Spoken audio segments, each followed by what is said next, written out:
Nicosia Henry was originally drafted to Seton Hall University, but the stresses of playing for a Division I school, coupled with an incident that happened while she was there, led to her decision to transfer to Division III. You feel like you're their product, and as much as you're using them to get a free education, they're using you as well to perform on the court.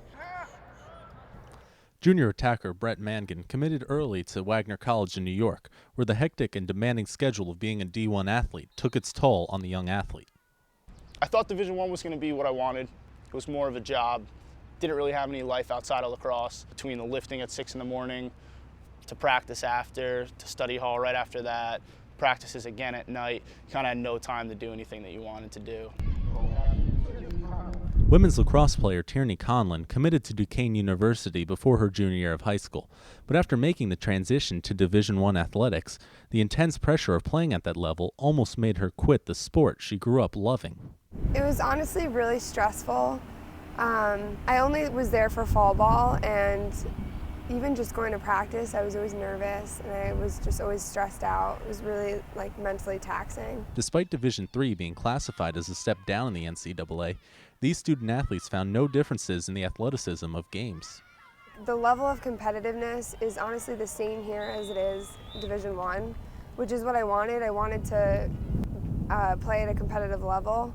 So I think that just having less pressure, for me at least as an athlete, allows me to perform better. There's going to be differences at every level. Might be a little slower. For the most part, it's pretty much the same. Guys are a little bigger in D1.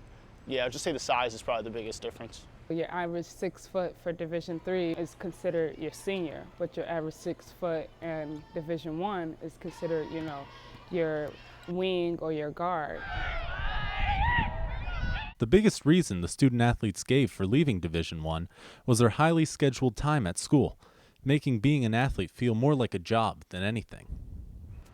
Really, everything's just so structured. Can't take any class past this time, although it's urged not to here due to practice times. If you're really interested in a course, you really want to take it and want to pursue it, you're more than welcome to. Division I, everything was on a schedule, so if it didn't fit in your schedule, you couldn't make it, but Division III helped with the flexibility of forming it around your schedule, which was a lot easier. And I actually felt more stress coming from lacrosse than I did from school. Division III does a really good job of balancing the time. There is a good break between fall and spring seasons, which I think mentally everybody needs. You're working very hard and you're not feeling like you're free enough to be, your own self or play your own game. So anything you do, you feel like you're trapped. The added freedoms of playing Division III athletics allow the student athletes to have a much more well-rounded college experience. You have a little more free time to relax, free time to study, do some other things that you love to do, rather than lacrosse school.